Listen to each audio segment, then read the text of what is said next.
Hello everyone, आज बात करने वाले हैं क्लास 10th के साइंस बुक के बारे में। साइंस बुक में 3 किताब दिया हुआ रहता है। पहला केमिस्ट्री, दूसरा फिजिक्स, तीसरा बायोलॉजी। ठीक ना।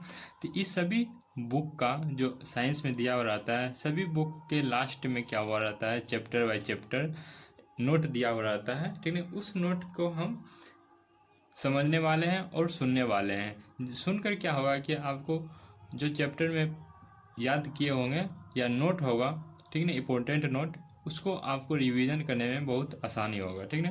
तो हम स्टार्ट करते हैं चैप्टर नंबर फर्स्ट से। ठीक ना।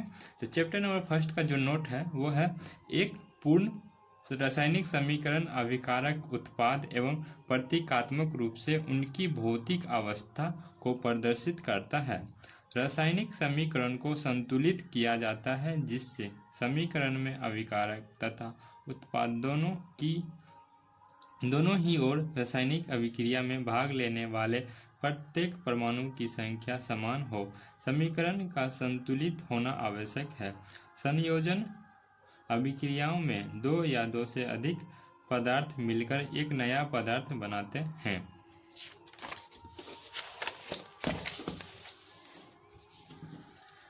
वियोजन अभिक्रियाएं संयोजन अभिक्रिया के विपरीत होती है। वियोजन अभिक्रिया में एकल पदार्थ वियोजित होकर 2 या 2 से अधिक पदार्थ देता है। जिन अभिक्रियाओं में उत्पाद के साथ ऊष्मा का भी उत्सर्जन होता है उन्हें ऊष्माक्षेपी अभिक्रियाएं कहते हैं। जिन अभिक्रियाओं में ऊष्मा का अवशोषण होता है उन्हें ऊष्माशोषी अभिक्रियाएं कहते हैं। जब कोई एक तत्व दूसरे तत्व को उसके यौगिक से विस्थापित कर देता है, विस्थापन अभिक्रियाएं होती है। द्विविस्थापन अभिक्रिया में दो अलग अलग परमाणु या परमाणुओं के समूह का आपस में आदान प्रदान होता है। अवक्षेपण अभिक्रियाओं से अविलय लवण प्राप्त होता है। अभिक्रियाएं में पदार्थों से ऑक्सीजन या हाइड्रोजन का योग अथवा हश्र भी होता है। ऑक्सीजन का योग या हाइड्रोजन का हश्र ऑक्सीजन या अपजयन कहलाता है। ऑक्सीजन का हश्र या हाइड्रोजन का योग अपजयन कहलाता है। चैप्टर नंबर 2 अब जानेंगे। ठीक है। चैप्टर नंबर 2 है अम्ल, क्षारक एवं लवण। इस चैप्टर का जो लास्ट में कुछ इंपॉर्टेंट बात है उसी को हम सुनने वाले हैं। ठीक है।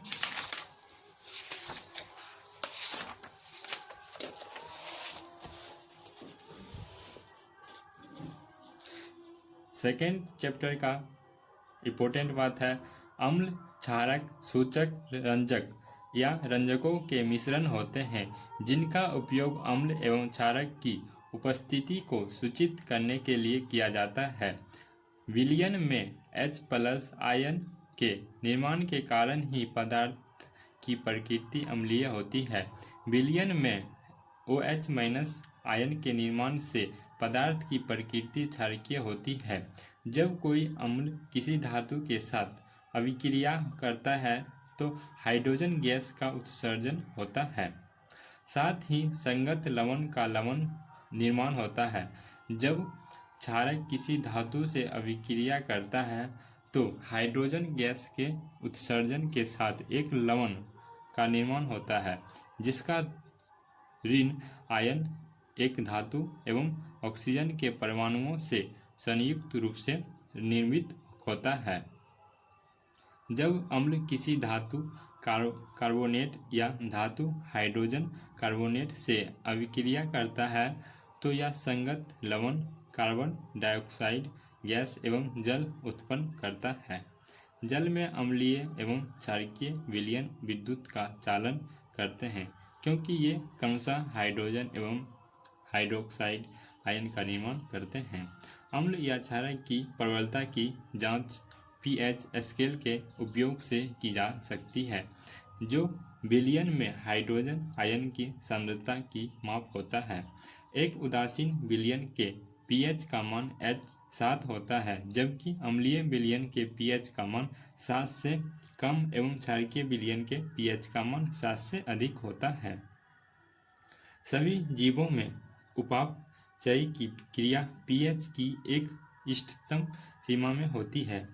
सांद्र अम्ल एवं सांद्र अम्ल या क्षारक को जल के साथ मिश्रित करना एक अत्यंत ऊष्माक्षेपी अभिक्रिया है। अम्ल एवं क्षारक एक दूसरे को उदासीन करके लवण एवं जल का निर्माण करते हैं। लवण के एक सूत्र इकाई में जल के निश्चित अणुओं की संख्या को क्रिस्टलन का जल कहते हैं। हमारे दैनिक जीवन एवं उद्योगों में लवण के कई उपयोग हैं। अब चैप्टर नंबर 3 का कुछ नोट जानने वाले हैं। चैप्टर नंबर 3 है धातु एवं अधातु। इसका जो नोट है वो सुनकर हम रिवीजन कर सकते हैं।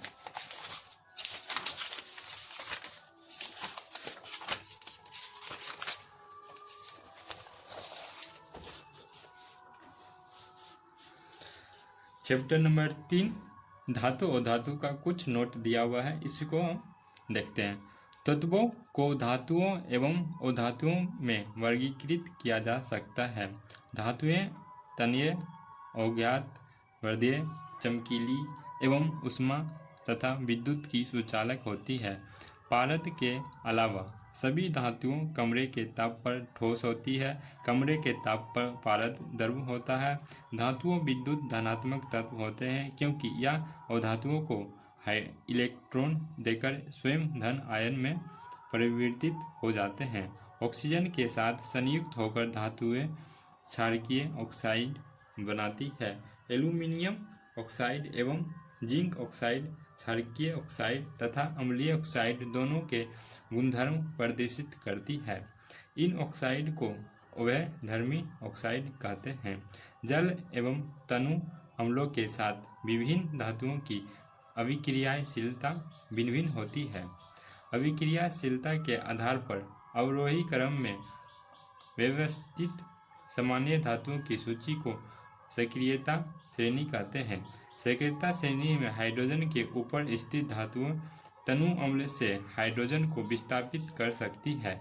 अधिक अभिक्रियाशील धातुएं अपने से कम अभिक्रियाशील धातुओं को उनके लवण विलयन से विस्थापित कर सकती है।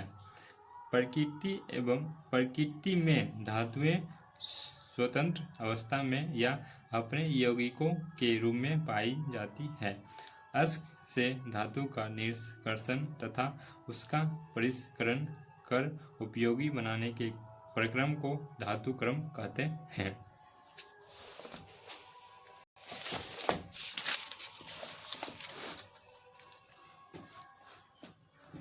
दो या दो से अधिक धातुओं अथवा एक धातु या एक अधातु के सामंगी मिश्रण को मिश्रातु कहते हैं। लंबे समय तक आर्द्र वायु के संपर्क में रखने में से लोहा जैसे कुछ धातुओं की सतह संचारित हो जाती है। इस परिघटना को संचारण कहते हैं। अधातुओं के गुणधर्म धातुओं के विपरीत होती है। यह ना तो आघात वर्धीय तथा न ही तन्य होते हैं।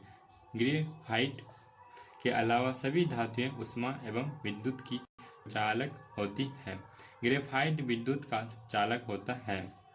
अधातुएं विद्युत ऋणात्मक तत्व होती है क्योंकि धातुओं के साथ अभिक्रिया में इलेक्ट्रॉन ग्रहण कर ऋण आवेशित आयन बनाती है। अधातुएं ऑक्साइड बनाती है जो अम्लीय या उदासीन होती है। अधातुएं तनु अम्लों में से हाइड्रोजन का विस्थापन नहीं करती है या हाइड्रोजन के साथ अभिक्रियाएं कर हाइड्राइड बनाती है। अब चैप्टर नंबर 3 जानते हैं। चैप्टर नंबर 4 जिसमें है कार्बन एवं उसके यौगिक। ठीक है, इसका जो नोट है लास्ट में दिया हुआ इसको हम सुन के रिवीजन कर सकते हैं। ठीक,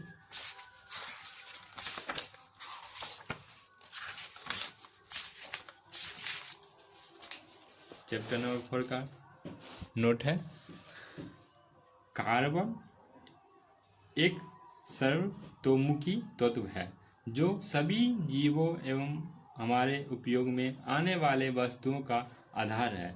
कार्बन की चतुर संयोजकता एवं श्रृंखलन प्रकृति के कारण या कई यौगिक बनाता है। अपने अपने बाहरी कोशी को पूर्ण रूप से भरने के लिए दो परमाणुओं के बीच इलेक्ट्रॉन की साझेदारी से सहयोजक आबंध बनाता है। कार्बन अपने या दूसरे तत्व जैसे हाइड्रोजन, ऑक्सीजन, सल्फर, नाइट्रोजन एवं क्लोरीन के साथ संयोजन आबंध बनाता है। कार्बन ऐसे यौगिक भी बनाता है जिसमें कार्बन परमाणुओं के बीच द्वि या त्रि आबंध होते हैं। कार्बन की यह श्रृंखला सीधी, शाखायुक्त या बलीय किसी भी रूप में हो सकती है।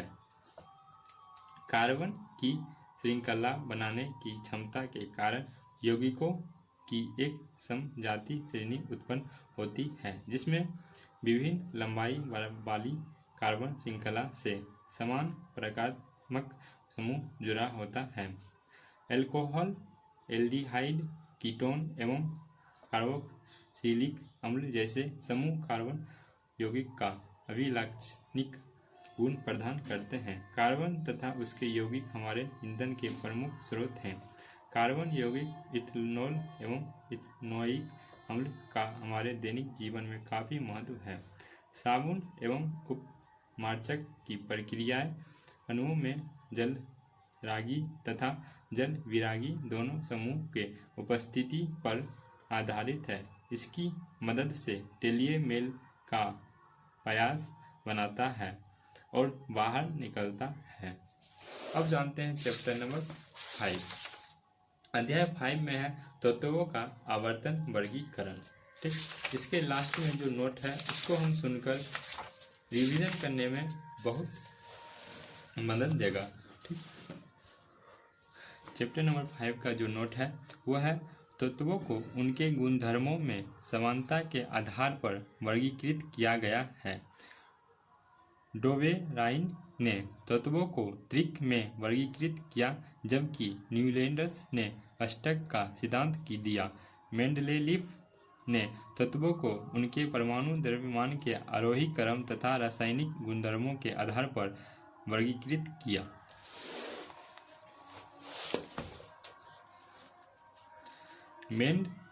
मेंडलीफ ने आवर्त सारणी में खाली स्थानों के आधार पर नए तत्वों की भविष्यवाणी की।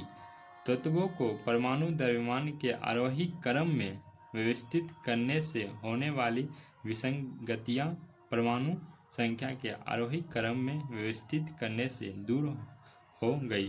तत्व के इस आधारभूत गुणधर्म अर्थात संख्या की खोज मोज़ले ने की। आधुनिक आवर्त सारणी में तत्व को 18 ऊर्ध्व स्तंभों जिन्हें समूह कहते हैं तथा 7 क्षैतिज पंक्तियां जिन्हें आवर्त कहते हैं में व्यवस्थित किया।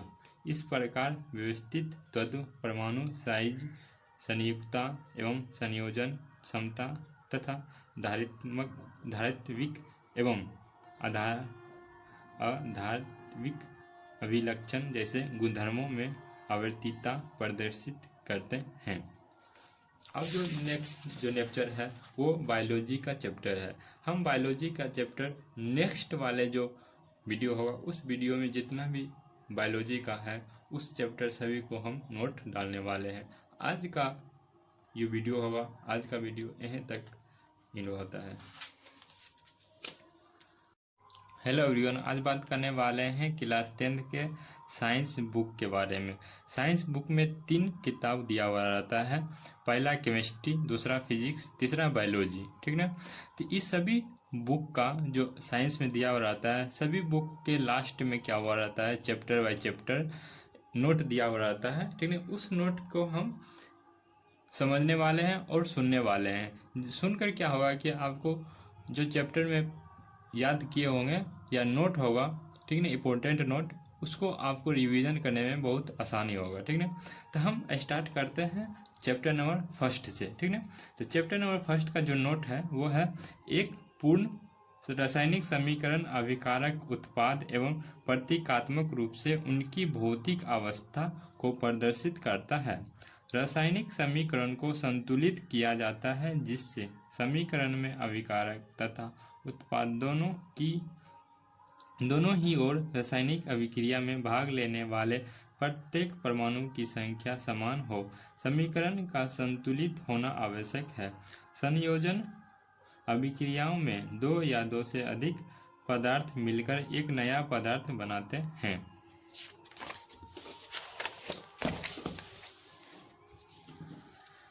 वियोजन अभिक्रियाएं संयोजन अभिक्रिया के विपरीत होती है। वियोजन अभिक्रिया में एकल पदार्थ वियोजित होकर दो या दो से अधिक पदार्थ देता है। जिन अभिक्रियाओं में उत्पाद के साथ ऊष्मा का भी उत्सर्जन होता है उन्हें ऊष्माक्षेपी अभिक्रियाएं कहते हैं। जिन अभिक्रियाओं में ऊष्मा का अवशोषण होता है उन्हें ऊष्माशोषी अभिक्रियाएं कहते हैं। जब कोई एक तत्व दूसरे तत्व को उसके यौगिक से विस्थापित कर देता है, विस्थापन अभिक्रियाएं होती है। द्विविस्थापन अभिक्रिया में दो अलग अलग परमाणु या परमाणुओं के समूह का आपस में आदान प्रदान होता है। अवक्षेपण अभिक्रियाओं से अविलय लवण प्राप्त होता है। अभिक्रियाएं में पदार्थों से ऑक्सीजन या हाइड्रोजन का योग अथवा हश्र भी होता है। ऑक्सीजन का योग या हाइड्रोजन का हश्र ऑक्सीजन या अपजयन कहलाता है। ऑक्सीजन का हश्र या हाइड्रोजन का योग अपजयन कहलाता है। चैप्टर नंबर 2 अब जानेंगे। ठीक है, चैप्टर नंबर 2 है अम्ल, क्षारक एवं लवण। इस चैप्टर का जो लास्ट में कुछ इंपॉर्टेंट बात है उसी को हम सुनने वाले हैं। ठीक है,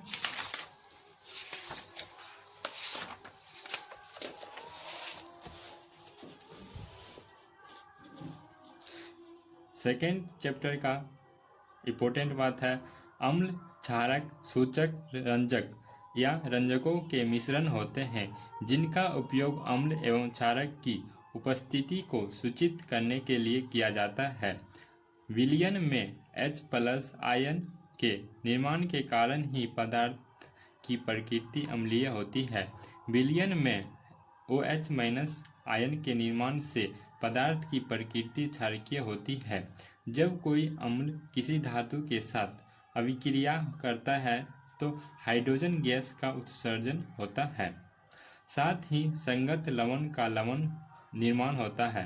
जब क्षारक किसी धातु से अभिक्रिया करता है तो हाइड्रोजन गैस के उत्सर्जन के साथ एक लवण का निर्माण होता है जिसका ऋण आयन एक धातु एवं ऑक्सीजन के परमाणुओं से संयुक्त रूप से निर्मित होता है। जब अम्ल किसी धातु कार्बोनेट या धातु हाइड्रोजन कार्बोनेट से अभिक्रिया करता है तो यह संगत लवण कार्बन डाइऑक्साइड गैस एवं जल उत्पन्न करता है। जल में अम्लीय एवं क्षारकीय विलयन विद्युत का चालन करते हैं क्योंकि ये क्रमशः हाइड्रोजन एवं हाइड्रोक्साइड आयन का निर्माण करते हैं। अम्ल या क्षारक की प्रबलता की जांच pH स्केल के उपयोग से की जा सकती है जो विलयन में हाइड्रोजन आयन की सांद्रता की माप होता है। एक उदासीन विलयन के pH का मान H7 होता है जबकि अम्लीय विलयन के pH का मान 7 से कम एवं क्षारकीय विलयन के pH का मान 7 से अधिक होता है। सभी जीवों में उपापचय की क्रिया pH की एक इष्टतम सीमा में होती है। सांद्र अम्ल या क्षारक को जल के साथ मिश्रित करना एक अत्यंत ऊष्माक्षेपी अभिक्रिया है। अम्ल एवं क्षारक एक दूसरे को उदासीन करके लवण एवं जल का निर्माण करते हैं। लवण के एक सूत्र इकाई में जल के निश्चित अणुओं की संख्या को क्रिस्टलन का जल कहते हैं। हमारे दैनिक जीवन एवं उद्योगों में लवण के कई उपयोग हैं। अब चैप्टर नंबर 3 का कुछ नोट जानने वाले हैं। चैप्टर नंबर 3 है धातु एवं अधातु। इसका जो नोट है वो सुनकर हम रिवीजन कर सकते हैं।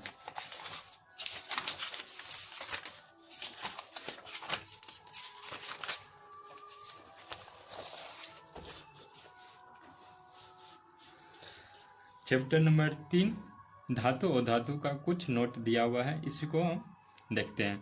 तत्वों को धातुओं एवं अधातुओं में वर्गीकृत किया जा सकता है। धातुएं तन्य, अज्ञात, वर्धीय, चमकीली एवं ऊष्मा तथा विद्युत की सुचालक होती है। पारद के अलावा सभी धातुओं कमरे के ताप पर ठोस होती है। कमरे के ताप पर पारद द्रव होता है। धातुओं विद्युत धनात्मक तत्व होते हैं क्योंकि यह अधातुओं को इलेक्ट्रॉन देकर स्वयं धन आयन में परिवर्तित हो जाते हैं। ऑक्सीजन के साथ संयुक्त होकर धातुएं क्षारकीय ऑक्साइड बनाती है। एल्यूमीनियम ऑक्साइड एवं जिंक ऑक्साइड क्षारकीय ऑक्साइड तथा अम्लीय ऑक्साइड दोनों के गुणधर्म प्रदर्शित करती है। इन ऑक्साइड को उभयधर्मी ऑक्साइड कहते हैं। जल एवं तनु अम्लों के साथ विभिन्न धातुओं की अभिक्रियाशीलता भिन्न भिन्न होती है। अभिक्रियाशीलता के आधार पर अवरोही क्रम में व्यवस्थित सामान्य धातुओं की सूची को सक्रियता श्रेणी कहते हैं। सक्रियता श्रेणी में हाइड्रोजन के ऊपर स्थित धातुओं तनु अम्ल से हाइड्रोजन को विस्थापित कर सकती है। अधिक अभिक्रियाशील धातुएं अपने से कम अभिक्रियाशील धातुओं को उनके लवण विलयन से विस्थापित कर सकती है। प्रकृति में धातुएं स्वतंत्र अवस्था में या अपने यौगिकों के रूप में पाई जाती है। अश्क से धातु का निष्कर्षण तथा उसका परिष्करण कर उपयोगी बनाने के प्रक्रम को धातु क्रम कहते हैं।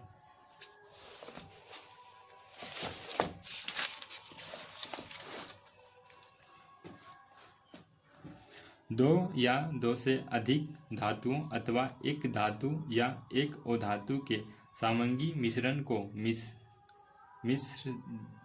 मिश्रातु कहते हैं। लंबे समय तक आर्द्र वायु के संपर्क में रखने में से लोहा जैसे कुछ धातुओं की सतह संचारित हो जाती है। इस परिघटना को संचारण कहते हैं। और धातुओं के गुणधर्म धातुओं के विपरीत होती है। यह ना तो आघात वर्धीय तथा न ही तन्य होते हैं। ग्रेफाइट के अलावा सभी धातुएं ऊष्मा एवं विद्युत की चालक होती हैं। ग्रेफाइट विद्युत का चालक होता है। और धातुएं विद्युत ऋणात्मक तत्व होती है क्योंकि धातुओं के साथ अभिक्रिया में इलेक्ट्रॉन ग्रहण कर ऋण आवेशित आयन बनाती है। और धातुएं ऑक्साइड बनाती है जो अम्लीय या उदासीन होती है। और धातुएं तनु अम्लों में से हाइड्रोजन का विस्थापन नहीं करती है या हाइड्रोजन के साथ अभिक्रियाएं कर हाइड्राइड बनाती है। अब चैप्टर नंबर 3 जानते हैं। चैप्टर नंबर 4 जिसमें है कार्बन एवं उसके यौगिक। ठीक है, इसका जो नोट है लास्ट में दिया हुआ, इसको हम सुन के रिवीजन कर सकते हैं। ठीक,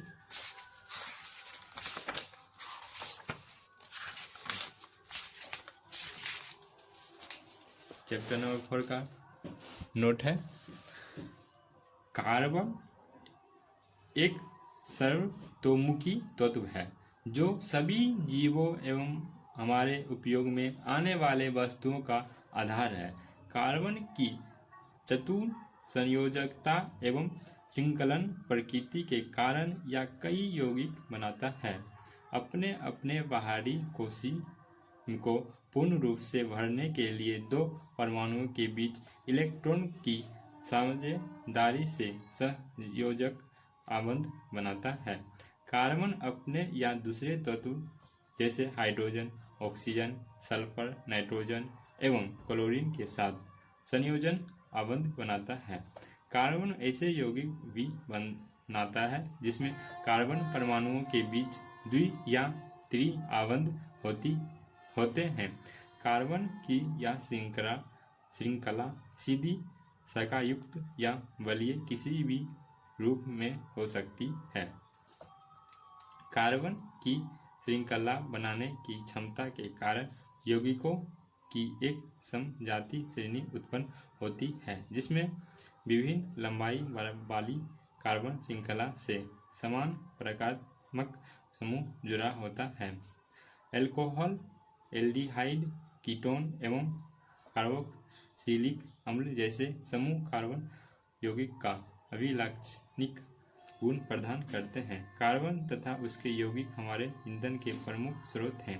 कार्बन यौगिक इथेनॉल एवं इथेनोइक अम्ल का हमारे दैनिक जीवन में काफ़ी महत्व है।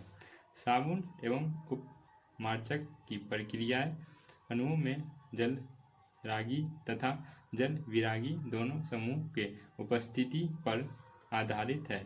इसकी मदद से तेलीय मेल का प्रयास बनाता है और बाहर निकलता है। अब जानते हैं चैप्टर नंबर 5। अध्याय 5 में है तत्वों का आवर्तन वर्गीकरण।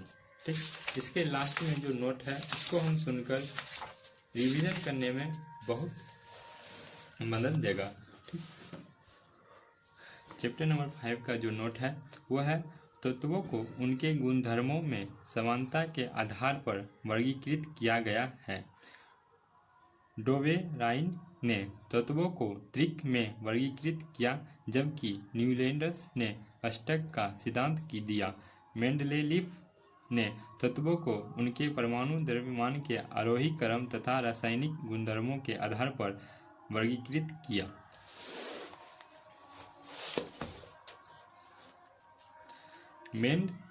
मेंडलीफ ने आवर्त सारणी में खाली स्थानों के आधार पर नए तत्वों की भविष्यवाणी की। तत्वों को परमाणु द्रव्यमान के आरोही क्रम में व्यवस्थित करने से होने वाली विसंगतियां परमाणु संख्या के आरोही क्रम में व्यवस्थित करने से दूर हो गई। तत्व के इस आधारभूत गुणधर्म अर्थात संख्या की खोज मोजले ने की। आधुनिक आवर्त सारणी में तत्व को 18 उद्धृत स्तंभों जिन्हें समूह कहते हैं तथा 7 क्षैतिज पंक्तियां जिन्हें आवर्त कहते हैं में व्यवस्थित किया।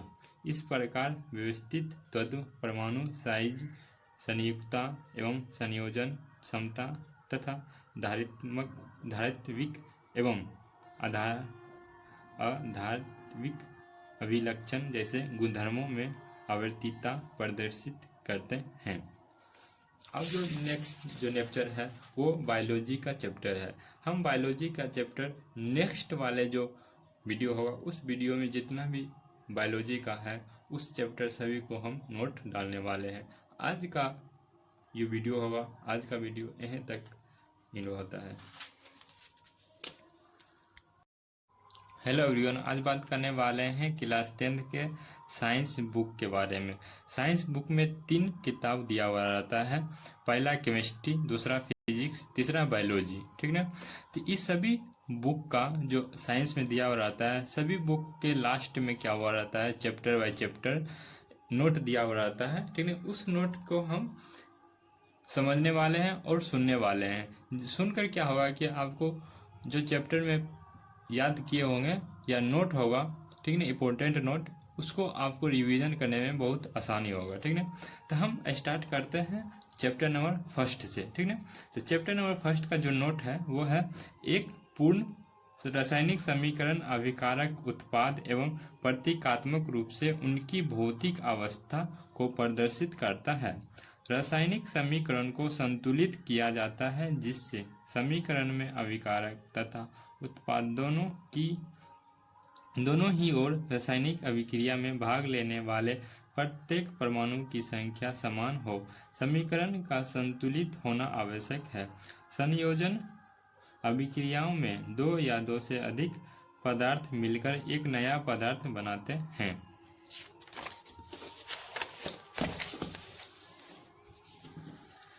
वियोजन अभिक्रियाएं संयोजन अभिक्रिया के विपरीत होती है। वियोजन अभिक्रिया में एकल पदार्थ वियोजित होकर 2 या 2 से अधिक पदार्थ देता है। जिन अभिक्रियाओं में उत्पाद के साथ ऊष्मा का भी उत्सर्जन होता है उन्हें ऊष्माक्षेपी अभिक्रियाएं कहते हैं।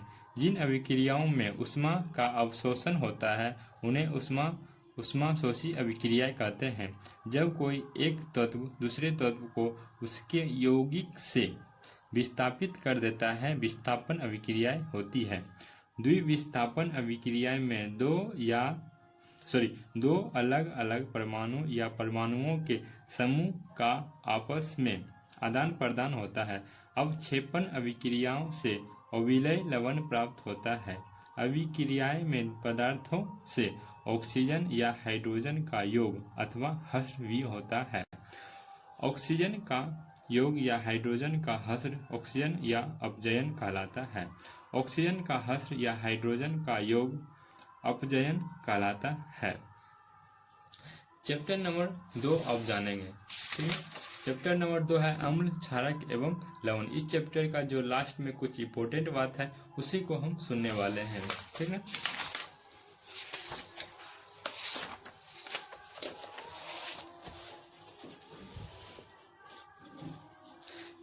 सेकेंड चैप्टर का इंपॉर्टेंट बात है अम्ल, क्षारक, सूचक, रंजक या रंजकों के मिश्रण होते हैं जिनका उपयोग अम्ल एवं क्षारक की उपस्थिति को सूचित करने के लिए किया जाता है। विलयन में H+ आयन के निर्माण के कारण ही पदार्थ की प्रकृति अम्लीय होती है। विलयन में OH- आयन के निर्माण से पदार्थ की प्रकृति क्षारकीय होती है। जब कोई अम्ल किसी धातु के साथ अभिक्रिया करता है तो हाइड्रोजन गैस का उत्सर्जन होता है। साथ ही संगत लवण का लवण निर्माण होता है। जब क्षारक किसी धातु से अभिक्रिया करता है तो हाइड्रोजन गैस के उत्सर्जन के साथ एक लवण का निर्माण होता है जिसका ऋण आयन एक धातु एवं ऑक्सीजन के परमाणुओं से संयुक्त रूप से निर्मित होता है। जब अम्ल किसी धातु कार्बोनेट या धातु हाइड्रोजन कार्बोनेट से अभिक्रिया करता है तो यह संगत लवण कार्बन डाइऑक्साइड गैस एवं जल उत्पन्न करता है। जल में अम्लीय एवं क्षारकीय विलयन विद्युत का चालन करते हैं क्योंकि ये क्रमशः हाइड्रोजन एवं हाइड्रोक्साइड आयन का निर्माण करते हैं। अम्ल या क्षारक की प्रबलता की जांच pH स्केल के उपयोग से की जा सकती है जो विलयन में हाइड्रोजन आयन की सांद्रता की माप होता है। एक उदासीन विलयन के pH का मान H7 होता है जबकि अम्लीय विलयन के pH का मान 7 से कम एवं क्षारकीय विलयन के pH का मान 7 से अधिक होता है। सभी जीवों में उपापचय की क्रिया pH की एक इष्टतम सीमा में होती है। सांद्र अम्ल या क्षारक को जल के साथ मिश्रित करना एक अत्यंत ऊष्माक्षेपी अभिक्रिया है। अम्ल एवं क्षारक एक दूसरे को उदासीन करके लवण एवं जल का निर्माण करते हैं। लवण के एक सूत्र इकाई में जल के निश्चित अणुओं की संख्या को क्रिस्टलन का जल कहते हैं। हमारे दैनिक जीवन एवं उद्योगों में लवण के कई उपयोग हैं। अब चैप्टर नंबर 3 का कुछ नोट जानने वाले हैं। चैप्टर नंबर 3 है धातु एवं अधातु। इसका जो नोट है वो सुनकर हम रिवीजन कर सकते हैं।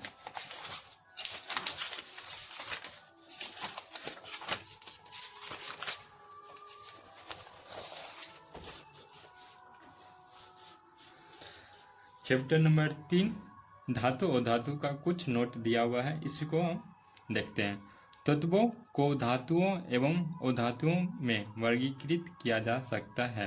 धातुएं तन्यय, अज्ञात, वर्धेय, चमकीली एवं ऊष्मा तथा विद्युत की सुचालक होती है। पारद के अलावा सभी धातुओं कमरे के ताप पर ठोस होती है।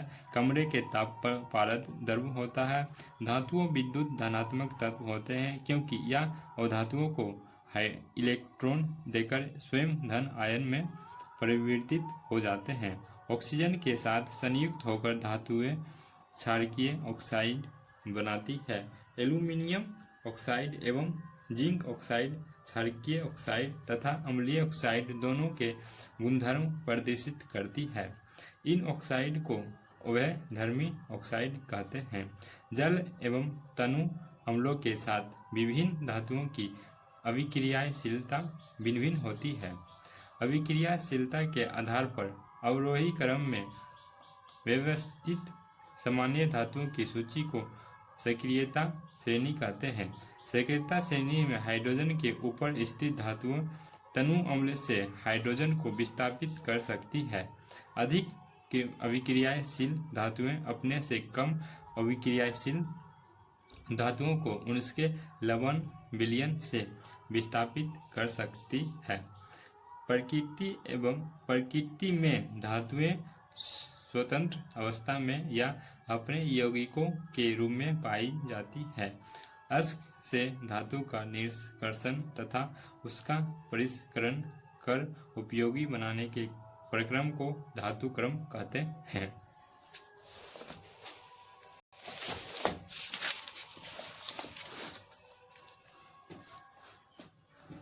दो या दो से अधिक धातुओं अथवा एक धातु या एक अधातु के सामंगी मिश्रण को मिश्रातु कहते हैं। लंबे समय तक आर्द्र वायु के संपर्क में रखने में से लोहा जैसे कुछ धातुओं की सतह संचारित हो जाती है। इस परिघटना को संचारण कहते हैं। और धातुओं के गुणधर्म धातुओं के विपरीत होती है। यह न तो आघात वर्धीय तथा न ही तन्य होते हैं। ग्रेफाइट के अलावा सभी धातुएं ऊष्मा एवं विद्युत की चालक होती है। ग्रेफाइट विद्युत का चालक होता है।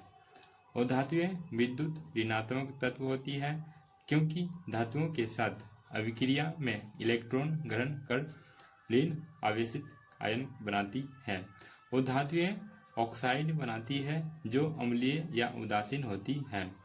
और धातुएं तनु अम्लों में से हाइड्रोजन का विस्थापन नहीं करती है या हाइड्रोजन के साथ अभिक्रियाएं कर हाइड्राइड बनाती है।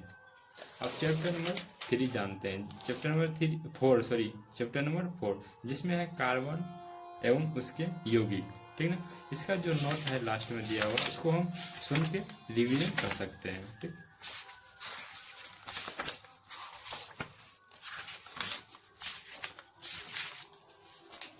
चैप्टर नंबर 4 का नोट है, कार्बन एक सर्वतोमुखी तत्व है जो सभी जीवों एवं हमारे उपयोग में आने वाले वस्तुओं का आधार है। कार्बन की चतुर संयोजकता एवं श्रृंखलन प्रकृति के कारण या कई यौगिक बनाता है। अपने अपने बाहरी कोशी को पूर्ण रूप से भरने के लिए दो परमाणुओं के बीच इलेक्ट्रॉन की साझेदारी से संयोजक आबंध बनाता है। कार्बन अपने या दूसरे तत्व जैसे हाइड्रोजन, ऑक्सीजन, सल्फर, नाइट्रोजन एवं क्लोरीन के साथ संयोजन आबंध बनाता है। कार्बन ऐसे यौगिक भी बनाता है जिसमें कार्बन परमाणुओं के बीच द्वि या त्रि आबंध होते हैं। कार्बन की यह श्रृंखला सीधी, शाखायुक्त या बलीय किसी भी रूप में हो सकती है। कार्बन की श्रृंखला बनाने की क्षमता के कारण यौगिकों की एक समजातीय श्रेणी उत्पन्न होती है जिसमें विभिन्न लंबाई वाली कार्बन श्रृंखला से समान प्रकारात्मक समूह जुड़ा होता है।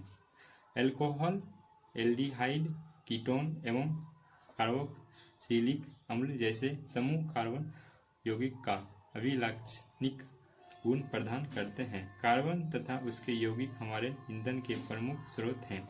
कार्बन यौगिक इथेनॉल एवं इथेनोइक अम्ल का हमारे दैनिक जीवन में काफ़ी महत्व है। साबुन एवं उपमार्जक की प्रक्रियाएं अणुओं में जल रागी तथा जल विरागी दोनों समूह के उपस्थिति पर आधारित है। इसकी मदद से तेलीय मेल का प्रयास बनाता है। और बाहर निकलता है। अब जानते हैं चैप्टर नंबर 5। अध्याय 5 में है तत्वों का आवर्तन वर्गीकरण। ठीक, इसके लास्ट में जो नोट है उसको हम सुनकर रिवीजन करने में बहुत मदद देगा। ठीक, चैप्टर नंबर 5 का जो नोट है वह है तत्वों को उनके गुणधर्मों में समानता के आधार पर वर्गीकृत किया गया है। डोवेराइन ने तत्वों को त्रिक में वर्गीकृत किया, जबकि न्यूलैंडर्स ने अष्टक का सिद्धांत दिया। मेंडलेलीफ ने तत्वों को उनके परमाणु द्रव्यमान के आरोही क्रम तथा रासायनिक गुणधर्मों के आधार पर वर्गीकृत किया।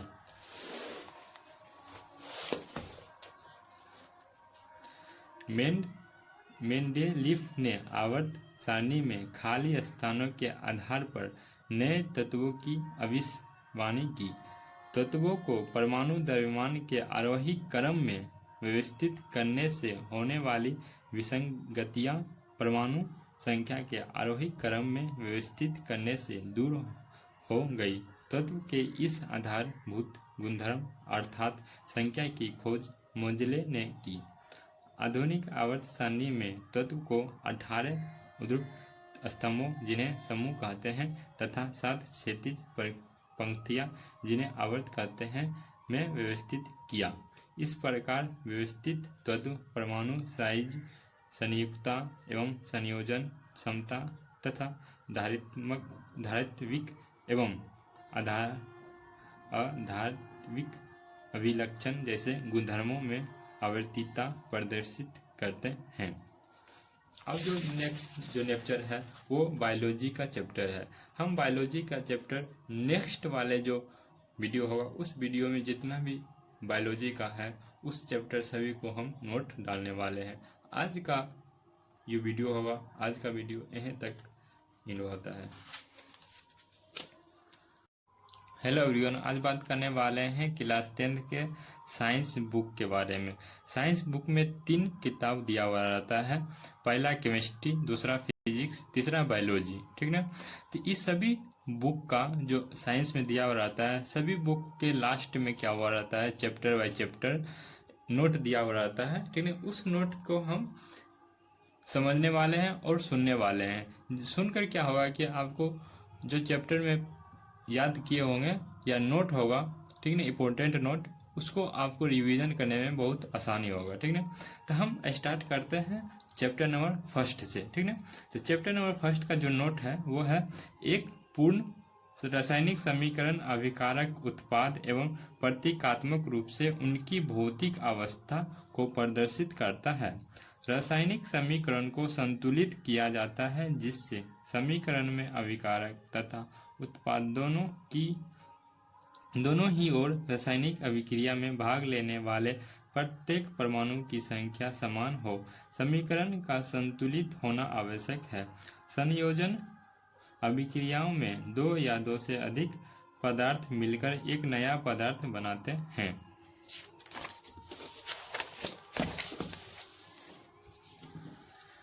वियोजन अभिक्रियाएं संयोजन अभिक्रिया के विपरीत होती है। वियोजन अभिक्रिया में एकल पदार्थ वियोजित होकर 2 या 2 से अधिक पदार्थ देता है। जिन अभिक्रियाओं में उत्पाद के साथ ऊष्मा का भी उत्सर्जन होता है उन्हें ऊष्माक्षेपी अभिक्रियाएं कहते हैं। जिन अभिक्रियाओं में ऊष्मा का अवशोषण होता है उन्हें ऊष्माशोषी अभिक्रियाएं कहते हैं। जब कोई एक तत्व दूसरे तत्व को उसके यौगिक से विस्थापित कर देता है, विस्थापन अभिक्रियाएं होती है। द्विविस्थापन अभिक्रिया में दो अलग अलग परमाणु या परमाणुओं के समूह का आपस में आदान प्रदान होता है। अवक्षेपण अभिक्रियाओं से अविलय लवण प्राप्त होता है। अभिक्रियाएं में पदार्थों से ऑक्सीजन या हाइड्रोजन का योग अथवा हश्र भी होता है। ऑक्सीजन का योग या हाइड्रोजन का हश्र ऑक्सीजन या अपजयन कहलाता है। ऑक्सीजन का हश्र या हाइड्रोजन का योग अपजयन कहलाता है। चैप्टर नंबर 2 अब जानेंगे। ठीक है, चैप्टर नंबर 2 है अम्ल, क्षारक एवं लवण। इस चैप्टर का जो लास्ट में कुछ इंपॉर्टेंट बात है उसी को हम सुनने वाले हैं। ठीक है,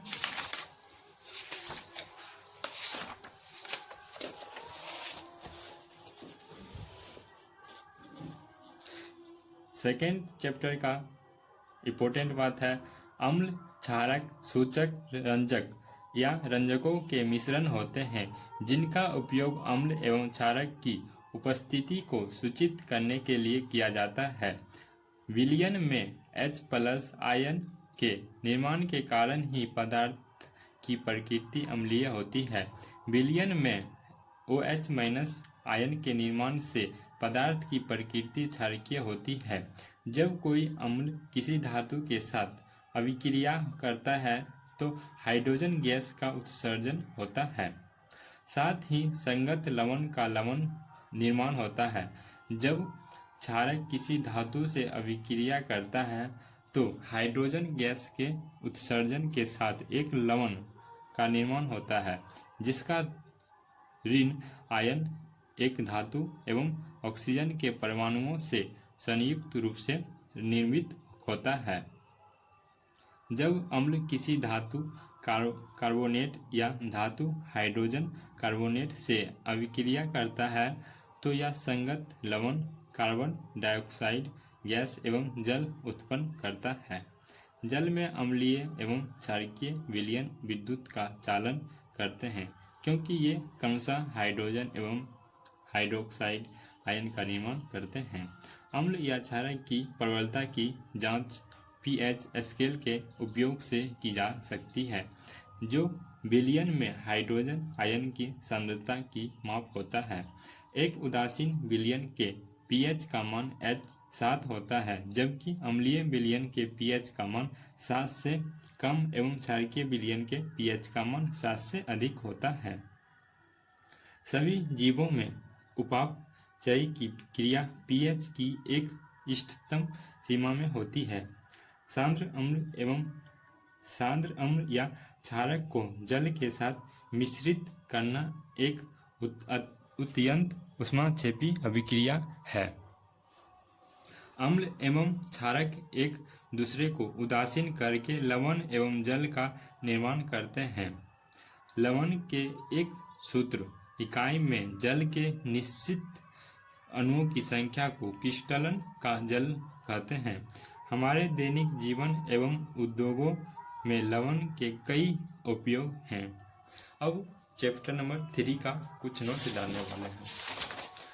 चैप्टर नंबर 3 है धातु एवं अधातु। इसका जो नोट है वो सुनकर हम रिवीजन कर सकते हैं।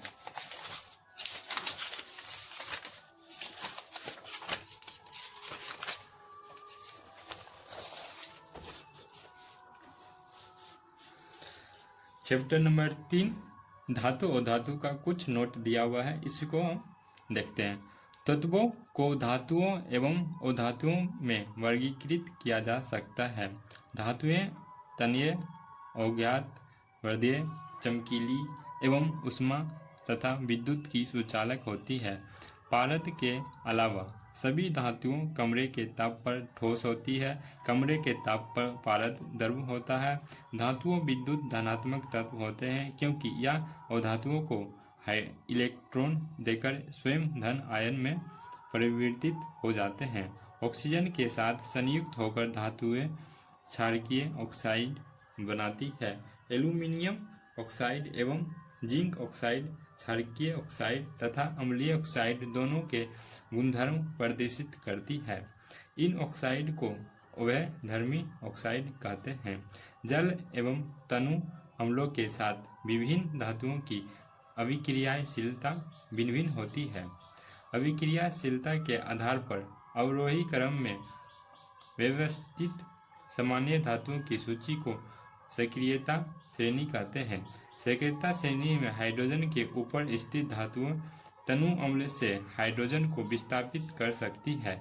अधिक अभिक्रियाशील धातुएं अपने से कम अभिक्रियाशील धातुओं को उनके लवण विलयन से विस्थापित कर सकती है। प्रकृति में धातुएं स्वतंत्र अवस्था में या अपने यौगिकों के रूप में पाई जाती है। अयस्क से धातु का निष्कर्षण तथा उसका परिष्करण कर उपयोगी बनाने के प्रक्रम को धातु क्रम कहते हैं।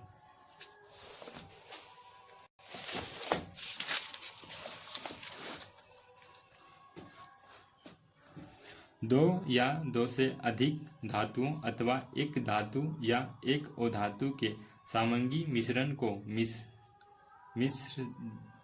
मिश्रातु कहते हैं। लंबे समय तक आर्द्र वायु के संपर्क में रखने में से लोहा जैसे कुछ धातुओं की सतह संचारित हो जाती है। इस परिघटना को संचारण कहते हैं। और धातुओं के गुणधर्म धातुओं के विपरीत होती है। यह ना तो आघात वर्धीय तथा न ही तन्य होते हैं। ग्रेफाइट के अलावा सभी धातुएं ऊष्मा एवं विद्युत की चालक होती है। ग्रेफाइट विद्युत का चालक होता है। और धातुएं विद्युत ऋणात्मक तत्व होती है, क्योंकि धातुओं के साथ अभिक्रिया में इलेक्ट्रॉन ग्रहण कर ऋण आवेशित आयन बनाती है। और धातुएं ऑक्साइड बनाती है जो अम्लीय या उदासीन होती है। और धातुएं तनु अम्लों में से हाइड्रोजन का विस्थापन नहीं करती है या हाइड्रोजन के साथ अभिक्रियाएं कर हाइड्राइड बनाती है। अब चैप्टर नंबर 3 जानते हैं। चैप्टर नंबर 4 जिसमें है कार्बन एवं उसके यौगिक। ठीक है, इसका जो नोट है लास्ट में दिया हुआ, इसको हम सुन के रिवीजन कर सकते हैं। ठीक,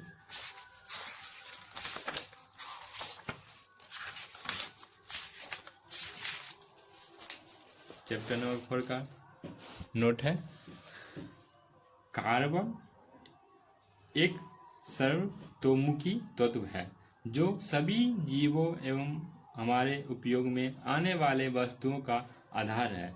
कार्बन की चतुर संयोजकता एवं श्रृंखलन प्रकृति के कारण या कई यौगिक बनाता है। अपने अपने बाहरी कोशी को पूर्ण रूप से भरने के लिए दो परमाणुओं के बीच इलेक्ट्रॉन की साझेदारी से संयोजक आबंध बनाता है। कार्बन अपने या दूसरे तत्व जैसे हाइड्रोजन, ऑक्सीजन, सल्फर, नाइट्रोजन एवं क्लोरीन के साथ संयोजन आबंध बनाता है। कार्बन ऐसे यौगिक भी बनाता है जिसमें कार्बन परमाणुओं के बीच द्वि या त्रि आबंध होते हैं। कार्बन की यह श्रृंखला सीधी, शाखायुक्त या बलीय किसी भी रूप में हो सकती है। कार्बन की श्रृंखला बनाने की क्षमता के कारण यौगिकों की एक समजाति श्रेणी उत्पन्न होती है जिसमें विभिन्न लंबाई वाली कार्बन श्रृंखला से समान प्रकारात्मक समूह जुड़ा होता है। एल्कोहल, एल्डिहाइड, कीटोन एवं कार्बोक्सिलिक अम्ल जैसे समूह कार्बन यौगिक का अभिलाक्षणिक गुण प्रदान करते हैं। कार्बन तथा उसके यौगिक हमारे ईंधन के प्रमुख स्रोत हैं। कार्बन यौगिक इथेनॉल एवं इथेनोइक अम्ल का हमारे दैनिक जीवन में काफ़ी महत्व है। साबुन एवं उपमार्जक की प्रक्रियाएं अणुओं में जल रागी तथा जल विरागी दोनों समूह के उपस्थिति पर आधारित है। इसकी मदद से तेलीय मेल का पायस बनता है और बाहर निकलता है। अब जानते हैं चैप्टर नंबर 5। अध्याय 5 में है तत्वों का आवर्तन वर्गीकरण। ठीक, इसके लास्ट में जो नोट है इसको हम सुनकर रिवीजन करने में बहुत मदद देगा। ठीक, चैप्टर नंबर 5 का जो नोट है वह है तत्वों को उनके गुणधर्मों में समानता के आधार पर वर्गीकृत किया गया है। डोवेराइन ने तत्वों को त्रिक में वर्गीकृत किया, जबकि न्यूलैंडर्स ने अष्टक का सिद्धांत की दिया। मेंडलेलीफ ने तत्वों को उनके परमाणु द्रव्यमान के आरोही क्रम तथा रासायनिक गुणधर्मों के आधार पर वर्गीकृत किया।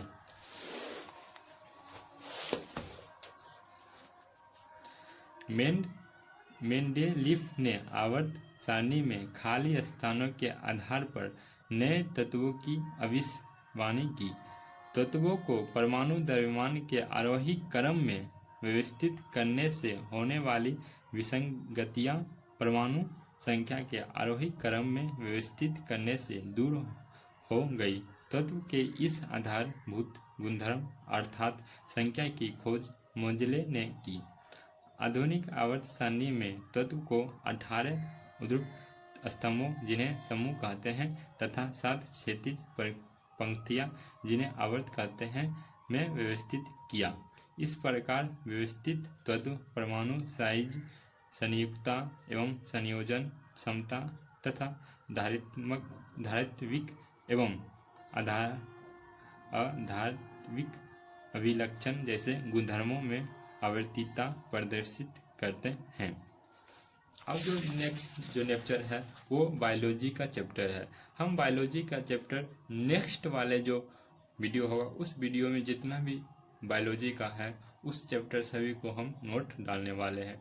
आज का ये वीडियो होगा, आज का वीडियो यहीं तक एंड होता है। हेलो एवरीवन, आज बात करने वाले हैं क्लास 10 के साइंस बुक के बारे में। साइंस बुक में 3 किताब दिया हुआ रहता है, पहला केमिस्ट्री, दूसरा फिजिक्स, तीसरा बायोलॉजी, ठीक ना। तो इस सभी बुक का जो साइंस में दिया हुआ रहता है, सभी बुक के लास्ट में क्या हुआ रहता है, चैप्टर बाय चैप्टर नोट दिया हुआ रहता है, ठीक है। उस नोट को हम समझने वाले हैं और सुनने वाले हैं। सुनकर क्या होगा कि आपको जो चैप्टर में याद किए होंगे या नोट होगा, ठीक ना, इम्पोर्टेंट नोट, उसको आपको रिवीजन करने में बहुत आसानी होगा, ठीक ना। तो हम स्टार्ट करते हैं चैप्टर नंबर 1 से, ठीक ना। तो चैप्टर नंबर 1 का जो नोट है वो है एक पूर्ण रासायनिक समीकरण अभिकारक उत्पाद एवं प्रतीकात्मक रूप से उनकी भौतिक अवस्था को प्रदर्शित करता है। रासायनिक समीकरण को संतुलित किया जाता है जिससे समीकरण में अभिकारक तथा उत्पाद दोनों ही ओर रासायनिक अभिक्रिया में भाग लेने वाले प्रत्येक परमाणु की संख्या समान हो। समीकरण का संतुलित होना आवश्यक है। संयोजन अभिक्रियाओं में 2 या 2 से अधिक पदार्थ मिलकर एक नया पदार्थ बनाते हैं।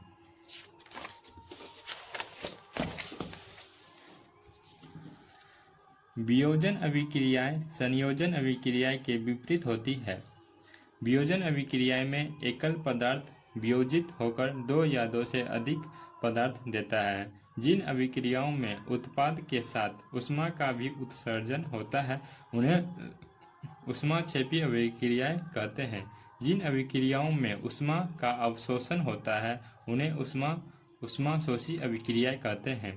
जब कोई एक तत्व दूसरे तत्व को उसके यौगिक से विस्थापित कर देता है, विस्थापन अभिक्रियाएं होती है। द्विविस्थापन अभिक्रिया में दो अलग अलग परमाणु या परमाणुओं के समूह का आपस में आदान प्रदान होता है। अवक्षेपण अभिक्रियाओं से अविलय लवण प्राप्त होता है। अभिक्रियाएं में पदार्थों से ऑक्सीजन या हाइड्रोजन का योग अथवा हश्र भी होता है। ऑक्सीजन का योग या हाइड्रोजन का हश्र ऑक्सीजन या अपजयन कहलाता है। ऑक्सीजन का हश्र या हाइड्रोजन का योग अपजयन कहलाता है।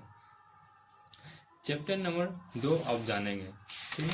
चैप्टर नंबर 2 है अम्ल, क्षारक एवं लवण। इस चैप्टर का जो लास्ट में कुछ इंपॉर्टेंट बात है उसी को हम सुनने वाले हैं, ठीक है।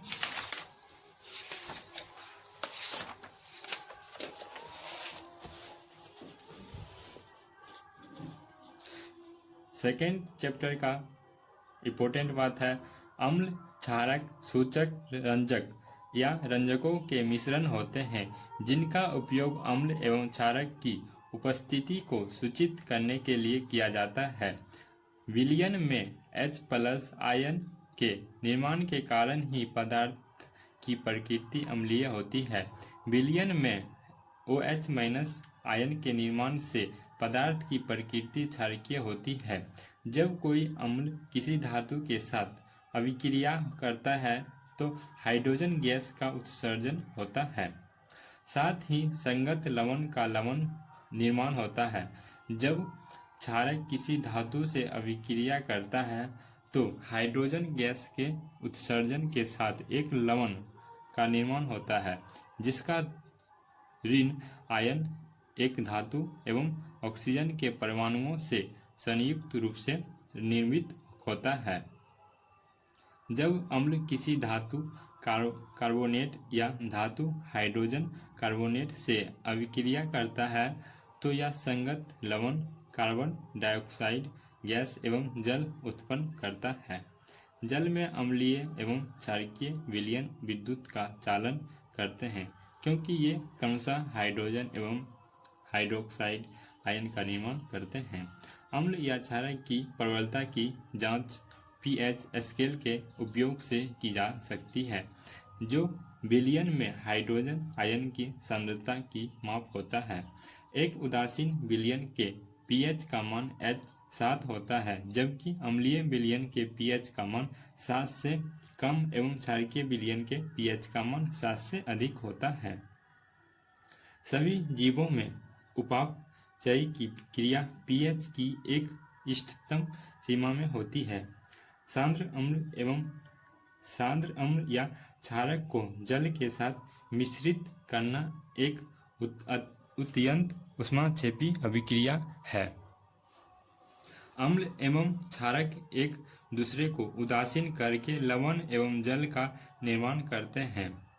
लवण के एक सूत्र इकाई में जल के निश्चित अणुओं की संख्या को क्रिस्टलन का जल कहते हैं। हमारे दैनिक जीवन एवं उद्योगों में लवण के कई उपयोग हैं। अब चैप्टर नंबर 3 का कुछ नोट जानने वाले हैं। चैप्टर नंबर 3 है धातु एवं अधातु। इसका जो नोट है वो सुनकर हम रिवीजन कर सकते हैं।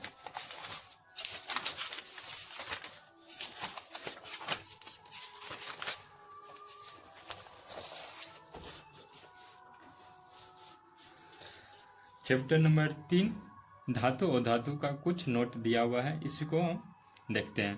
तत्वों को धातुओं एवं अधातुओं में वर्गीकृत किया जा सकता है।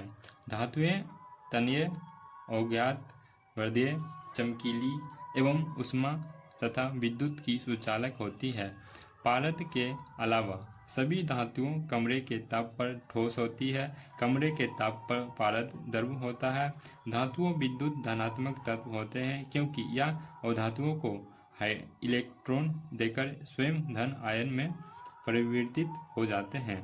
ऑक्सीजन के साथ संयुक्त होकर धातुएं क्षारकीय ऑक्साइड बनाती है। एल्यूमिनियम ऑक्साइड एवं जिंक ऑक्साइड क्षारकीय ऑक्साइड तथा अम्लीय ऑक्साइड दोनों के गुणधर्म प्रदर्शित करती है। इन ऑक्साइड को उभयधर्मी ऑक्साइड कहते हैं। जल एवं तनु अम्लों के साथ विभिन्न धातुओं की अभिक्रियाशीलता भिन्न भिन्न होती है। अभिक्रियाशीलता के आधार पर अवरोही क्रम में व्यवस्थित सामान्य धातुओं की सूची को सक्रियता श्रेणी कहते हैं। सक्रियता श्रेणी में हाइड्रोजन के ऊपर स्थित धातुओं तनु अम्ल से हाइड्रोजन को विस्थापित कर सकती है। अधिक अभिक्रियाशील धातुएं अपने से कम अभिक्रियाशील धातुओं को उनके लवण विलयन से विस्थापित कर सकती है। प्रकृति में धातुएं स्वतंत्र अवस्था में या अपने यौगिकों के रूप में पाई जाती है। अश्क से धातु का निष्कर्षण तथा उसका परिष्करण कर उपयोगी बनाने के प्रक्रम को धातु क्रम कहते हैं।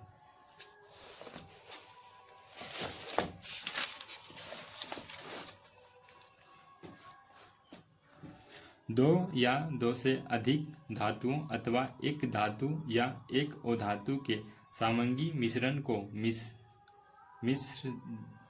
मिश्रातु कहते हैं।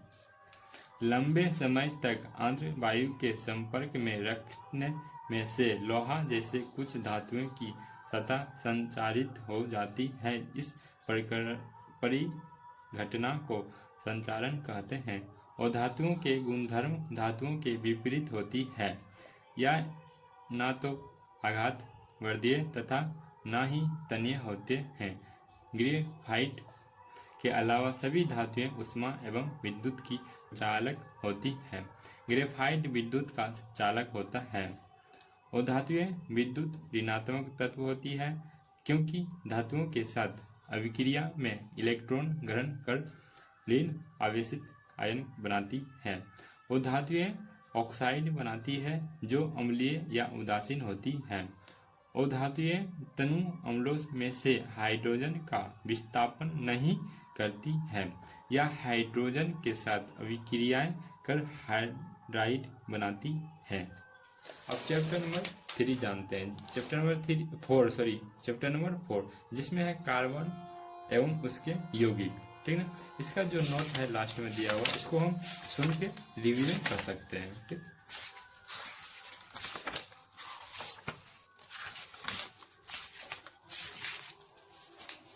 चैप्टर नंबर 4 का नोट है, कार्बन एक सर्वतोमुखी तत्व है जो सभी जीवों एवं हमारे उपयोग में आने वाले वस्तुओं का आधार है। कार्बन की चतुर संयोजकता एवं श्रृंखलन प्रकृति के कारण या कई यौगिक बनाता है। अपने अपने बाहरी कोशी को पूर्ण रूप से भरने के लिए दो परमाणुओं के बीच इलेक्ट्रॉन की साझेदारी से सहयोजक आबंध बनाता है। कार्बन अपने या दूसरे तत्व जैसे हाइड्रोजन, ऑक्सीजन, सल्फर, नाइट्रोजन एवं क्लोरीन के साथ संयोजन आबंध बनाता है। कार्बन ऐसे यौगिक भी बनाता है जिसमें कार्बन परमाणुओं के बीच द्वि या त्रि आबंध होते हैं। कार्बन की यह श्रृंखला सीधी, शाखायुक्त या बलीय किसी भी रूप में हो सकती है।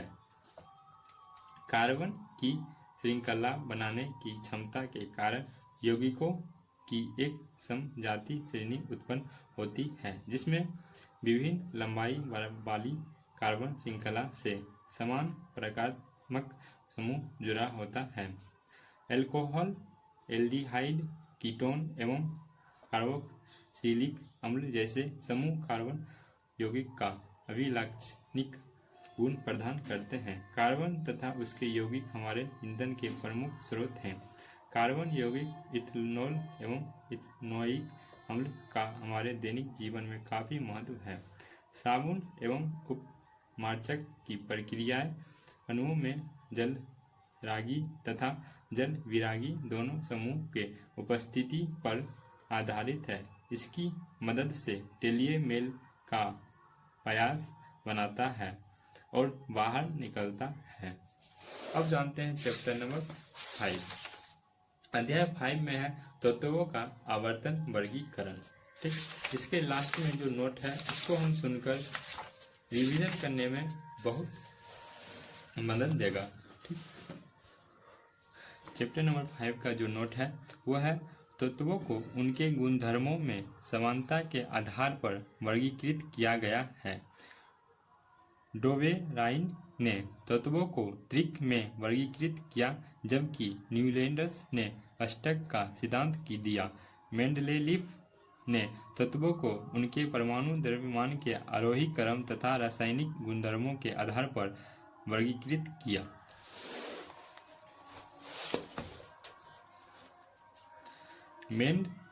मेंडलीफ ने आवर्त सारणी में खाली स्थानों के आधार पर नए तत्वों की भविष्यवाणी की। तत्वों को परमाणु द्रव्यमान के आरोही क्रम में व्यवस्थित करने से होने वाली विसंगतियां परमाणु संख्या के आरोही क्रम में व्यवस्थित करने से दूर हो गई। तत्व के इस आधारभूत गुणधर्म अर्थात संख्या की खोज मोजले ने की। आधुनिक आवर्त सारणी में तत्व को 18 ऊर्ध्व स्तंभों जिन्हें समूह कहते हैं तथा 7 क्षैतिज पंक्तियां जिन्हें आवर्त कहते हैं में व्यवस्थित किया। इस प्रकार व्यवस्थित तत्व परमाणु साइज, संयुक्तता एवं संयोजन क्षमता तथा धारित्विक एवं अधात्विक अभिलक्षण जैसे गुणधर्मों में आवर्तीयता प्रदर्शित करते हैं। अब जो नेक्स्ट जो लेक्चर है वो बायोलॉजी का चैप्टर है। हम बायोलॉजी का चैप्टर नेक्स्ट वाले जो वीडियो होगा उस वीडियो में जितना भी बायोलॉजी का है उस चैप्टर सभी को हम नोट डालने वाले हैं। आज का ये वीडियो होगा, आज का वीडियो यहीं तक इन होता है। हेलो एवरीवन, आज बात करने वाले हैं क्लास 10 के साइंस बुक के बारे में। साइंस बुक में 3 किताब दिया हुआ रहता है, पहला केमिस्ट्री, दूसरा फिजिक्स, तीसरा बायोलॉजी, ठीक ना। तो इस सभी बुक का जो साइंस में दिया हुआ रहता है, सभी बुक के लास्ट में क्या हुआ रहता है, चैप्टर बाय चैप्टर नोट दिया हुआ रहता है, ठीक है। उस नोट को हम समझने वाले हैं और सुनने वाले हैं। सुनकर क्या होगा कि आपको जो चैप्टर में याद किए होंगे या नोट होगा, ठीक ना, इम्पोर्टेंट नोट, उसको आपको रिवीजन करने में बहुत आसानी होगा, ठीक ना। तो हम स्टार्ट करते हैं चैप्टर नंबर 1 से, ठीक ना। तो चैप्टर नंबर 1 का जो नोट है वो है एक पूर्ण रासायनिक समीकरण अभिकारक उत्पाद एवं प्रतीकात्मक रूप से उनकी भौतिक अवस्था को प्रदर्शित करता है। रासायनिक समीकरण को संतुलित किया जाता है जिससे समीकरण में अभिकारक तथा उत्पाद दोनों ही ओर रासायनिक अभिक्रिया में भाग लेने वाले प्रत्येक परमाणु की संख्या समान हो। समीकरण का संतुलित होना आवश्यक है। संयोजन अभिक्रियाओं में 2 या 2 से अधिक पदार्थ मिलकर एक नया पदार्थ बनाते हैं।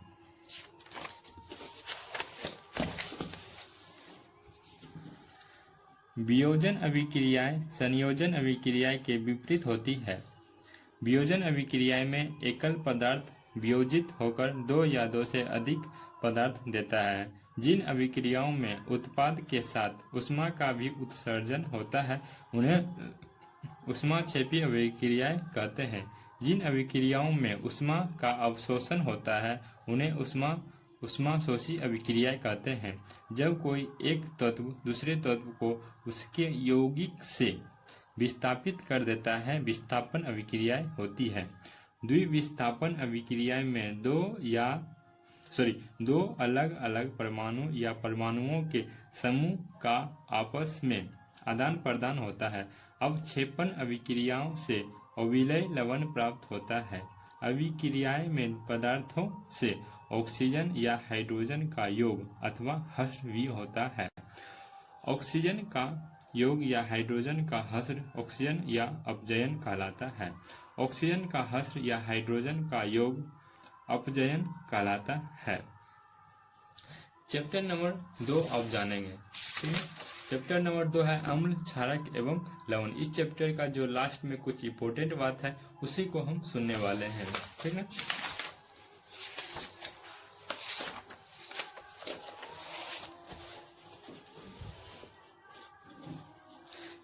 सेकेंड चैप्टर का इंपॉर्टेंट बात है अम्ल, क्षारक, सूचक, रंजक या रंजकों के मिश्रण होते हैं जिनका उपयोग अम्ल एवं क्षारक की उपस्थिति को सूचित करने के लिए किया जाता है। विलयन में H+ आयन के निर्माण के कारण ही पदार्थ की प्रकृति अम्लीय होती है। विलयन में OH- आयन के निर्माण से पदार्थ की प्रकृति क्षारकीय होती है। जब कोई अम्ल किसी धातु के साथ अभिक्रिया करता है तो हाइड्रोजन गैस का उत्सर्जन होता है। साथ ही संगत लवण का लवण निर्माण होता है। जब क्षारक किसी धातु से अभिक्रिया करता है तो हाइड्रोजन गैस के उत्सर्जन के साथ एक लवण का निर्माण होता है जिसका ऋण आयन एक धातु एवं ऑक्सीजन के परमाणुओं से संयुक्त रूप से निर्मित होता है। जब अम्ल किसी धातु कार्बोनेट या धातु हाइड्रोजन कार्बोनेट से अभिक्रिया करता है तो यह संगत लवण कार्बन डाइऑक्साइड गैस एवं जल उत्पन्न करता है। जल में अम्लीय एवं क्षारकीय विलयन विद्युत का चालन करते हैं क्योंकि ये क्रमशः हाइड्रोजन एवं हाइड्रोक्साइड आयन का निर्माण करते हैं।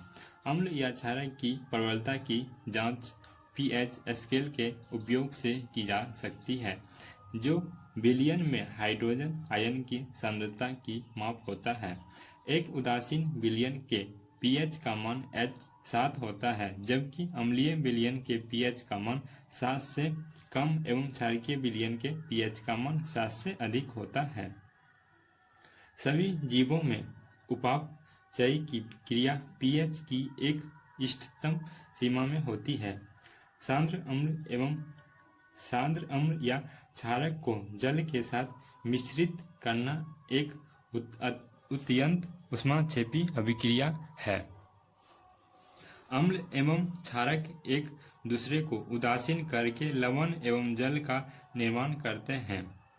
लवण के एक सूत्र इकाई में जल के निश्चित अणुओं की संख्या को क्रिस्टलन का जल कहते हैं। हमारे दैनिक जीवन एवं उद्योगों में लवण के कई उपयोग हैं। अब चैप्टर नंबर 3 का कुछ नोट जानने वाले हैं। चैप्टर नंबर 3 है धातु एवं अधातु। इसका जो नोट है वो सुनकर हम रिवीजन कर सकते हैं।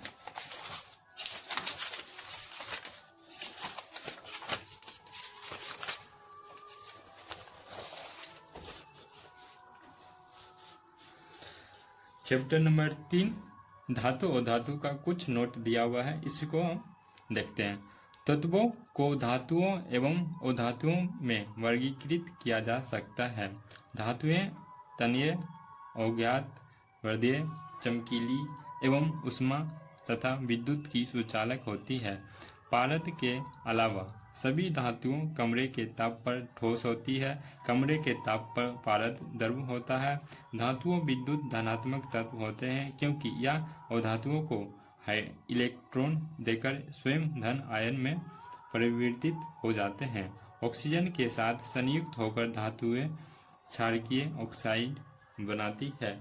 एल्यूमिनियम ऑक्साइड एवं जिंक ऑक्साइड क्षारकीय ऑक्साइड तथा अम्लीय ऑक्साइड दोनों के गुणधर्म प्रदर्शित करती है। इन ऑक्साइड को उभयधर्मी ऑक्साइड कहते हैं। जल एवं तनु अम्लों के साथ विभिन्न धातुओं की अभिक्रियाशीलता भिन्न भिन्न होती है। अभिक्रियाशीलता के आधार पर अवरोही क्रम में व्यवस्थित सामान्य धातुओं की सूची को सक्रियता श्रेणी कहते हैं।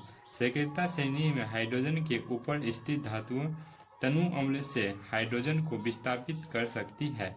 अधिक अभिक्रियाशील धातुएं अपने से कम अभिक्रियाशील धातुओं को उनके लवण विलयन से विस्थापित कर सकती है। प्रकृति में धातुएं स्वतंत्र अवस्था में या अपने यौगिकों के रूप में पाई जाती है। अश्क से धातु का निष्कर्षण तथा उसका परिष्करण कर उपयोगी बनाने के प्रक्रम को धातु क्रम कहते हैं।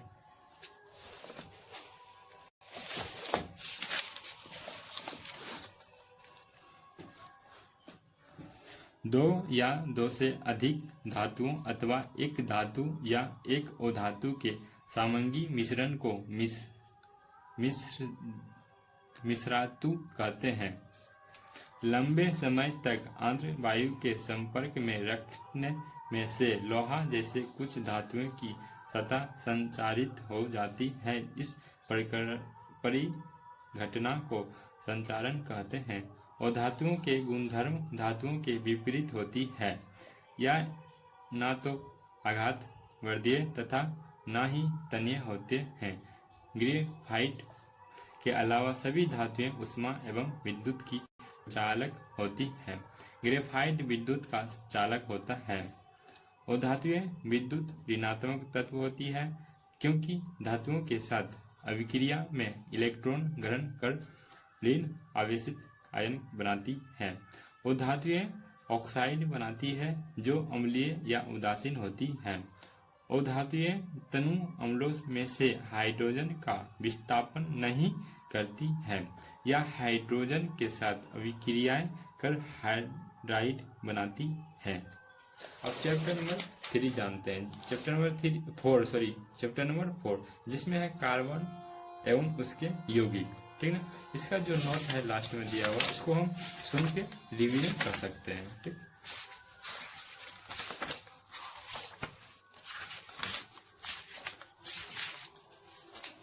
चैप्टर नंबर 4 का नोट है, कार्बन एक सर्वतोमुखी तत्व है जो सभी जीवों एवं हमारे उपयोग में आने वाले वस्तुओं का आधार है। कार्बन की चतुर संयोजकता एवं श्रृंखलन प्रकृति के कारण या कई यौगिक बनाता है। अपने अपने बाहरी कोशी को पूर्ण रूप से भरने के लिए दो परमाणुओं के बीच इलेक्ट्रॉन की साझेदारी से संयोजक आबंध बनाता है। कार्बन अपने या दूसरे तत्व जैसे हाइड्रोजन, ऑक्सीजन, सल्फर, नाइट्रोजन एवं क्लोरीन के साथ संयोजन आबंध बनाता है। कार्बन ऐसे यौगिक भी बनाता है जिसमें कार्बन परमाणुओं के बीच द्वि या त्रि आबंध होते हैं। कार्बन की यह श्रृंखला सीधी, शाखायुक्त या बलीय किसी भी रूप में हो सकती है।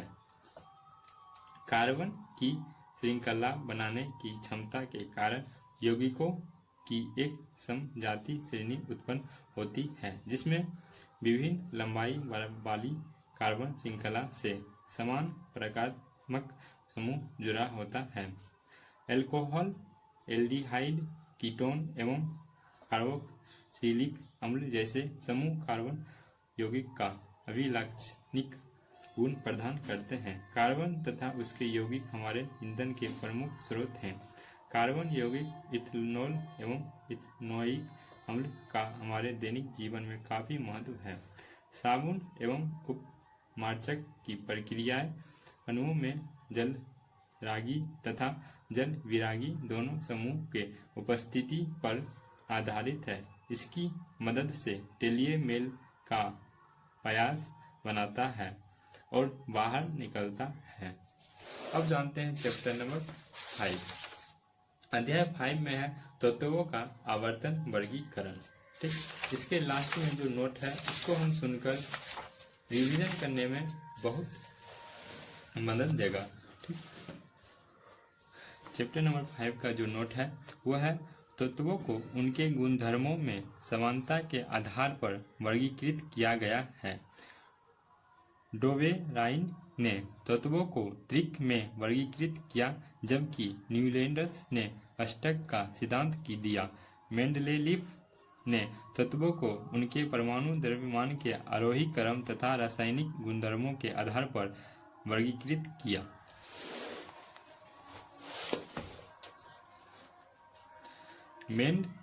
मेंडेलीफ ने आवर्त सारणी में खाली स्थानों के आधार पर नए तत्वों की भविष्यवाणी की। तत्वों को परमाणु द्रव्यमान के आरोही क्रम में व्यवस्थित करने से होने वाली विसंगतियां परमाणु संख्या के आरोही क्रम में व्यवस्थित करने से दूर हो गई। तत्व के इस आधारभूत गुणधर्म अर्थात संख्या की खोज मोजले ने की। आधुनिक आवर्त सारणी में तत्व को 18 ध्रुव स्तंभों जिन्हें समूह कहते हैं तथा 7 क्षैतिज पंक्तियां जिन्हें आवर्त कहते हैं में व्यवस्थित किया। इस प्रकार व्यवस्थित तत्व परमाणु साइज, संयुक्तता एवं संयोजन क्षमता तथा धारित्विक एवं अधारित्विक अभिलक्षण जैसे गुणधर्मों में आवर्तीता प्रदर्शित करते हैं। अब जो नेक्स्ट लेक्चर है वो बायोलॉजी का चैप्टर है। हम बायोलॉजी का चैप्टर नेक्स्ट वाले जो वीडियो होगा उस वीडियो में जितना भी बायोलॉजी का है उस चैप्टर सभी को हम नोट डालने वाले हैं। आज का ये वीडियो होगा, आज का वीडियो यहीं तक एंड होता है।